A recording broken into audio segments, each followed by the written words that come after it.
اس آیت کے اندر اللہ فرماتا ہے وَلَقَدْ آتَيْنَاكَ سَبْعًا مِّنَ الْمَثَانِي وَالْقُرْآنَ الْعَظِيمِ، اے محمد صلی اللہ علیہ وسلم، ہم نے آپ کو دیے ہیں مثانی میں سے 7 اور قرآن عظمت والا، قرآن بڑا۔ عام طور پر جو اس کا ترجمہ کیا جاتا ہے وہ تو یہ ہے کہ اے محمد صلی اللہ علیہ وسلم، ہم نے آپ کو 7 آیات دیے ہیں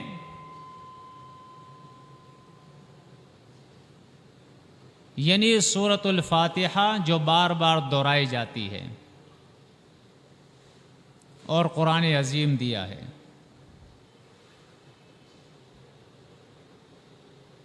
اور اس ترجمے کا جو اصل سبب بنا ہے وہ یہ ہے کہ امام بخاری کتاب التفسیر کے اندر سورۃ الفاتحہ کے تفسیر میں ایک حدیث لائے ہیں، ابو سعید ابن المعلیٰ کی رضی اللہ تعالی عنہ۔ اختصار کے ساتھ میں اس کو بیان کرتا ہوں کہ اللہ کے نبی صلی اللہ علیہ وسلم نے فرمایا کہ سورۃ الفاتحہ یہی 7 مثانی ہے اور یہی قرآن عظیم ہے۔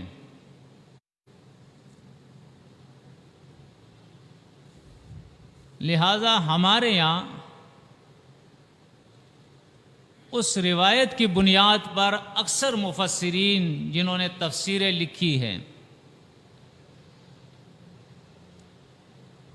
انہوں نے یہی لکھا ہے کہ 7 من المثانی اور قرآن عظیم یہ دونوں سورۃ الفاتحہ ہی ہے۔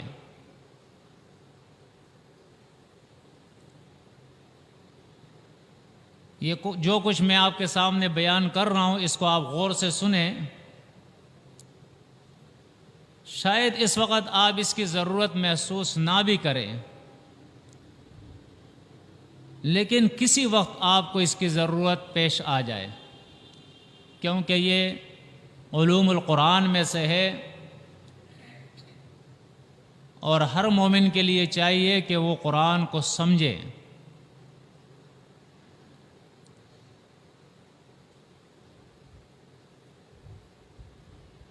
اس کے اندر جو اشکال ہے اصل میں وہ واضح کرنا چاہتا ہوں۔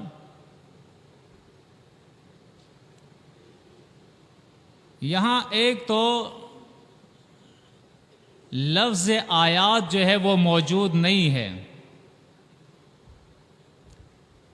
یہ اللہ نے نہیں فرمایا ہے وَلَقَدْ آتَيْنَاكَ آيَاتِنَا سَبْعًا مِّنَ الْمَثَانِي، بلکہ اللہ نے فرمایا وَلَقَدْ آتَيْنَاكَ سَبْعًا مِّنَ الْمَثَانِي۔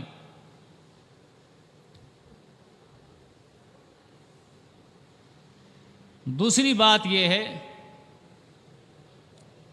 کہ ترجمہ کرتے وقت یہ ترجمہ کیا جاتا ہے کہ ہم نے آپ کو 7 دہرائی جانے والی آیات دی ہے، تو جو الفاظ اس آیت کے اندر ہے اس کے مناسبت سے یہ ترجمہ ٹھیک نہیں بیٹھتا۔ اس ترجمے کے اندر من جو ہے وہ زائدہ آ جاتا ہے، حالانکہ اس کا صحیح ترجمہ جو ہونا چاہیے وہ یہ ہے وَلَقَدْ آتَيْنَاكَ، یقیناً اے محمد صلی اللہ علیہ وسلم ہم نے آپ کو دیے ہیں 7 من المثانی، مثانی میں سے، مثانی نہیں مثانی میں سے ہم نے آپ کو 7 دیے ہیں۔ مثانی جو ہے یہ سنیون یا سناؤن سے ہے۔ سنیون کے معنی ہوتے ہیں کسی چیز کو دوہرا کرنا، کسی چیز کا تکرار کرنا، کسی چیز کی تہ لگانا، کسی چیز کو بار بار دہرانا، یہ اس کے معنی ہوتے ہیں۔ مثانی جو ہے یہ اسم ہے اور جمع منصوب نکرہ ہے۔ اس کا واحد مثنیٰ ہے جو قرآن مجید کے اندر بھی موجود ہے۔ اب آپ کے سامنے جو چیز میں رکھنا چاہ رہا ہوں وہ یہ ہے کہ سبعاً کے اندر اگر ہم اتفاق کرتے ہیں کہ اس سے مراد 7 آیات ہے، تو اول تو ہمیں یہ سمجھ لینا چاہیے کہ اس کی تفسیر کے اندر اقوال مختلف ہے۔ کسی نے کہا کہ سبع من المثانی سے مراد جو ہے وہ قرآن کی 7 طویل صورتیں ہیں، اس پہ بھی روایت موجود ہے، یعنی سورہ بقرہ، سورہ آل عمران، سورہ نساء، اس کے بعد سورہ مائدہ کو نکال کے سورہ انعام، سورۃ الاعراف، سورہ انفال، سورہ توبہ، اور کسی نے سورہ انفال اور توبہ کو ایک کیا ہے اور سورہ یونس کو ساتھ میں لیا ہے، اور اس طرح یہ 7 صورتیں ہیں۔ اس سے مراد یہ طویل 7 صورتیں ہیں۔ ایک توجیہ اس کے اندر یہ موجود ہے۔ پہلی توجیہ میں نے آپ کے سامنے بیان کر دی کہ اس سے مراد سورۃ فاتحہ ہے جس کی 7 آیات ہے، اور تیسری توجیہ جو اس کے اندر ہے اس کے اندر بھی احادیث موجود ہے۔ صحابہ کرام کہتے ہیں کہ نبی کریم صلی اللہ علیہ وسلم کے دور میں جب ہم قرآن پڑھتے تھے اور قرآن سیکھتے تھے اور قرآن سمجھتے تھے تو اس کا طریقہ یہ ہوتا تھا کہ ہم قرآن کو 7 منزلوں کے اندر تقسیم کرتے تھے۔ 7 منزلیں، کیونکہ کسی بھی چیز کو جب وہ طویل ہو، زیادہ ہو، تو اس کو سمجھنے کے لیے یہ طریقہ ہوتا ہے کہ اس کو مختلف پارٹس کے اندر ڈیوائیڈ کیا جاتا ہے، مختلف حصوں کے اندر تقسیم کیا جاتا ہے۔ تو پہلے ایک قصہ، پھر دوسرا، پھر تیسرا، اس طرح ایک ایک حصے کو جب سمجھا جاتا ہے تو وہ آسانی سے آدمی سمجھ لیتا ہے۔ تو صحابہ کرام کہتے ہیں کہ ہمارے دور کے اندر بھی ایسا تھا۔ جس طرح ہمارے یہاں مشہور ہے قرآن کے 30 پارے ہیں، یہ 30 پارے اس وقت نہیں ہوا کرتے تھے، اس وقت 7 منزلیں ہوا کرتی تھی۔ ہمارے یہاں تو 30 پاروں میں تقسیم کر دیا ہے نا آسانی کے لیے، لیکن اس وقت 7 منزلیں ہوا کرتی تھی قرآن کی۔ 7 منزلوں کے اندر پہلے 3 صورتیں ہوتی تھی، سورہ بقرہ، سورۃ آل عمران، سورۃ نساء، یہ ایک پہلی منزل ہے۔ پھر اس کے بعد دوسری منزل کے اندر 5 صورتیں ہوتی تھی، تیسری منزل کے اندر 7 صورتیں ہوتی تھی، چوتھی منزل کے اندر 9 صورتیں ہوتی تھی، پانچویں منزل کے اندر 11 صورتیں ہوتی تھی، اور چھٹی منزل کے اندر 13 صورتیں ہوتی تھی، اور آخری منزل جو ہے 7ویں، اس کے اندر 65 صورتیں جو ہے وہ شامل ہے۔ یعنی سورہ بقرہ سے سورۃ نساء تک یہ پہلی منزل، اور سورۃ المائدہ سے لے کر سورہ توبہ تک یہ دوسری منزل ہے، سورہ یونس سے لے کر سورۃ کہف تک یہ تیسری منزل ہے، اور سورہ بنی اسرائیل سے لے کر سورۃ فرقان تک یہ چوتھی منزل ہے۔ سورۃ شعراء سے لے کر اور سورہ یاسین تک یہ 5ویں منزل ہے، سورہ صافات سے لے کر سورۃ الحجرات تک یہ 6ٹھی منزل ہے، اور سورہ قاف سے 2 نقطوں والا قاف، سورہ قاف سے لے کر جو 50 نمبر سورہ ہے، اس سے لے کر سورۃ ناس تک اس میں 65 صورتیں ہیں، اور یہ آخری اور 7ویں منزل۔ تو اس طرح قرآن کو ڈیوائیڈ کیا تھا 7 منزلوں کے اندر سمجھنے کے لیے۔ تو ایک توجیہ اس کے اندر یہ بھی ہے سبع من المثانی، کہ اللہ فرماتا ہے ہم نے تمہیں وہ قرآن دیا ہے جو بار بار دہرایا جاتا ہے اور وہ 7 ہے، تو مراد اس سے وہ 7 منزلیں لے لی ہے۔ اب میں آپ کو جو بات بتانا چاہتا ہوں وہ یہ ہے کہ سب سے پہلے تو ہم اس آیت کے ان الفاظ کو سیکھے سمجھے کہ سبع من المثانی، سبعن کیا ہے اور مثانی کیا ہے، دونوں کو ہم سمجھیں۔ اور سمجھنے کے لیے یقینی طور پہ مختلف چیزیں ہوتی ہیں جس سے قرآن کو سمجھا جاتا ہے، عربی لغت بھی ہے، شعراء بھی ہے، حدیث بھی ہے، نحو و صرف بھی ہے، لیکن سب سے بہترین طریقہ وہ تصریف الآیات ہے کہ تصریف الآیات کے ذریعے قرآن کو قرآن کے ذریعے سمجھا جائے۔ اب میں آپ کو وہ آیت بتاتا ہوں جو اس سورہ کے علاوہ ایک اور سورہ کے اندر اللہ رب العزت نے اس کا ذکر فرمایا ہے، اور وہ سورت جو ہے وہ سورہ زمر ہے۔ سورہ زمر کے اندر اللہ رب العزت نے آیت نمبر 23 کے اندر فرمایا، اللہ نزل احسن الحدیث کتابا متشابہا مثانیہ۔ اللہ رب العزت نے احسن الحدیث نازل فرمائی ہے، یعنی قرآن کو اللہ نے احسن الحدیث کہا ہے، بہترین بات، سب سے بہترین بات۔ فرمایا کتاباً، یہ کتاب ہے، متشابہاً، یہ ملتی جلتی کتاب ہے، اس کی آیات ایک دوسرے سے ملتی جلتی ہے، یعنی اختلاف سے یہ پاک کتاب ہے، تضاد سے یہ پاک کتاب ہے، متشابہاً۔ مثانیہ، اور یہ اس کے مضامین بار بار دہرائے جانے والے مضامین ہیں، تاکہ ایک سامع اور قاری اسے یہ ذہن نشین ہو جائے۔ اس لیے اللہ رب العزت نے اس کتاب کی ایک صفت کیا فرمائی؟ متشابہاً، یہ ملتی جلتی آیات والی کتاب ہے، ملتے جلتے مضامین والی کتاب ہے۔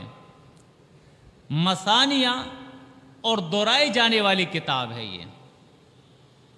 اس آیت نے فیصلہ دے دیا۔ ہم حدیث کا انکار نہیں کرتے ہیں، لیکن ہم کہتے ہیں ترجیح ہمیں قرآن کو دینی چاہیے، قرآن کو ہمیں ترجیح دینی چاہیے۔ کوئی مسئلہ اگر قرآن میں واضح ہو جائے، اس کا فیصلہ ہو جائے، تو پھر کسی اور طرف ہمیں جانے کی ضرورت نہیں ہے۔ تو قرآن نے خود یہ فیصلہ کر دیا کہ مثانی سے مراد جو ہے وہ تو قرآن ہے، اس میں کوئی شک اور شبے کی گنجائش نہیں ہے۔ تو آج تک تو ہم پڑھتے آ رہے ہیں، سنتے آ رہے ہیں کہ سبع من المثانی جو ہے وہ سورۃ فاتحہ ہے، تو سبعا تو سورۃ فاتحہ ہو سکتا ہے، لیکن مثانی وہ سورۃ فاتحہ نہیں ہے، وہ قرآن ہے۔ اب دیکھیں، جو ترتیب ہم بیان کر رہے ہیں، جو ترجمہ ہم بیان کر رہے ہیں، جو تشریح ہم بیان کر رہے ہیں، انشاءاللہ اس سے اس حدیث کا بھی انکار نہیں ہوگا۔ اس کے ماننے سے بھی کوئی انکار نہیں ہے کہ سورۃ فاتحہ ہی 7 آیات والی سورت ہے،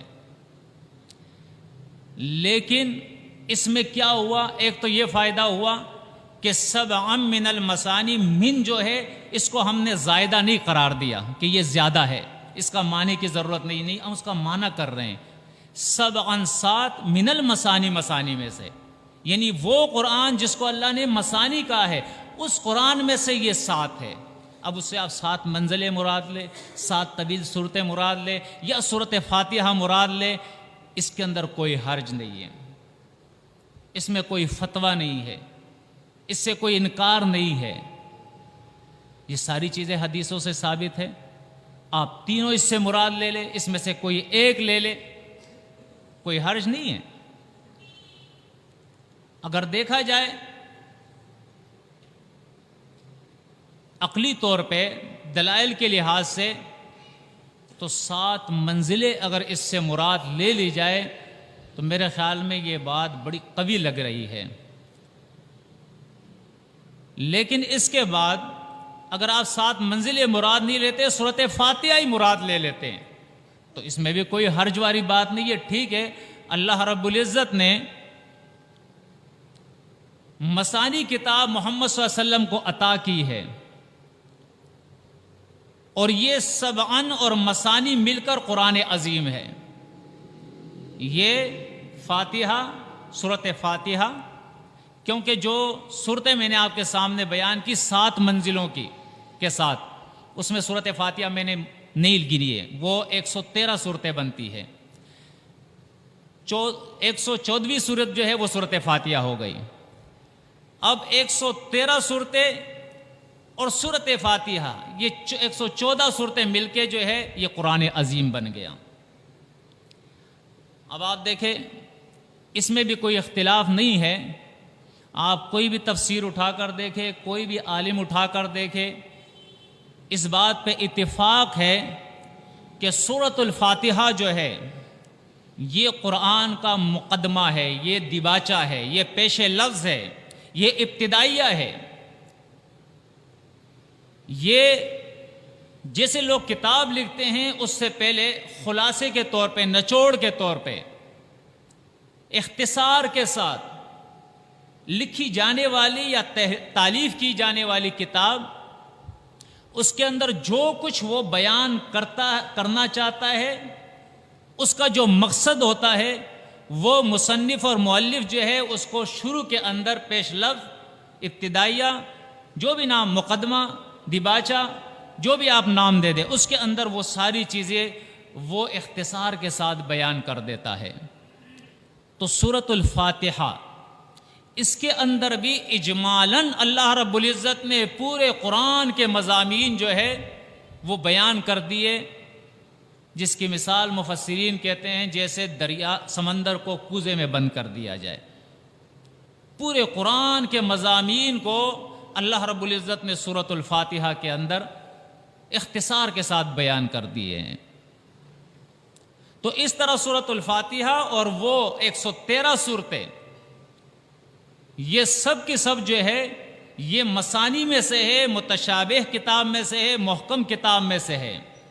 اب محکم متشابہ کی جو قرآن نے تقسیم کی ہے وہ اس طرح سے ہے کہ محکم وہ آیات ہے جس کے اندر احکامات ہے، اور اس کے علاوہ جتنے بھی اس کو سمجھنے کے لیے، سمجھانے کے لیے پچھلی قوموں کے واقعات ہے، جنت اور جہنم کا ذکر ہے، یا مثالیں ہیں، جو بھی چیزیں بیان کی اللہ رب العزت نے، وہ ساری متشابہات میں سے، اگرچہ اس کی مختلف تشریح لوگوں نے کی ہے، میں جو سمجھ رہا ہوں میں اسی چیز کو بیان کر رہا ہوں۔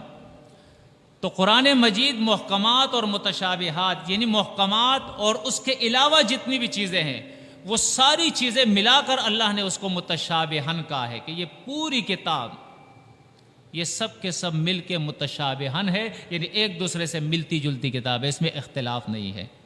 اور اسی کتاب کو پھر اللہ نے آگے چل کر اس کی دوسری صفت یہ بیان کی، مثانیہ، اس کے مضامین، اس کی آیتیں، اس کے مقاصد وہ دہرائے گئے ہیں اس کتاب کے اندر، ایک کے بعد دوسرے مقام پر، ایک صورت کے بعد دوسری صورت کے اندر اللہ نے ذکر کیا۔ آپ دیکھیں ابراہیم علیہ السلام کا واقعہ کتنے صورتوں کے اندر ہے، جنت کا ذکر کتنی صورتوں میں، جہنم کا ذکر کتنی صورتوں میں، نوح علیہ السلام کا واقعہ کتنی صورتوں میں ہے۔ اس طرح یہ کتاب مثانیہ ہے۔ تو اس چیز کو آپ سمجھ لیں کہ مثانی جو ہے وہ سورہ فاتحہ نہیں ہے، مثانی قرآن ہے۔ ہاں سبعن جو ہے یہ سورۃ فاتحہ ہو سکتی ہے۔ تو سورۃ فاتحہ اللہ نے عطا کی محمد صلی اللہ علیہ وسلم کو، اور یہ سورۃ فاتحہ یہ باہر نہیں ہے جس طرح اہل حدیث لوگ کہتے ہیں۔ اس میں بھی ہو سکتے ہیں جماعتیں ان کے اختلاف اس میں ہو، میں نہیں کہہ سکتا ہوں، لیکن جہاں تک میری معلومات ہے وہ کہتے ہیں کہ سورۃ الفاتحہ جو ہے یہ قرآن کی سورت نہیں ہے، یہ سورۃ دعا ہے، سورۃ صلاۃ ہے، یہ ایک دروازہ ہے قرآن کا، لیکن یہ قرآن میں سے نہیں ہے۔ اس کو وہ قرأت کے اندر نہیں شمار کرتے ہیں، قرأت اس کے علاوہ جو ہے اس کو شمار کرتے ہیں، اور سورۃ فاتحہ کو قرأت کے علاوہ شمار کرتے ہیں۔ تو اس آیت سے یہ بھی معلوم ہو گیا کہ ان کا یہ موقف اور ان کی یہ دلیل غلط ہے۔ سورۃ الفاتحہ جو ہے یہ قرآن سے باہر نہیں ہے، کیونکہ اللہ فرماتا ہے سبعا من المثانی، کیونکہ وہ تو بخاری کی اس حدیث کو مانتے ہیں نا جو ابو سعید بن المعلیٰ سے ہے کہ اللہ کے نبی صلی اللہ علیہ وسلم نے فرمایا کہ یہ سورۃ فاتحہ یہ جو ہے یہ سبعا من المثانی ہے۔ تو اس حدیث سے یہ ثابت ہو گیا کہ سورۃ فاتحہ یہ سبعن ہے، اور قرآن سے معلوم ہوا کہ یہ قرآن یہ مثانی ہے۔ تو اس طرح سورۃ فاتحہ یہ بھی قرآن کا ایک حصہ ہے، یہ بھی ایک سورت ہے قرآن کی، اس سے الگ نہیں ہے۔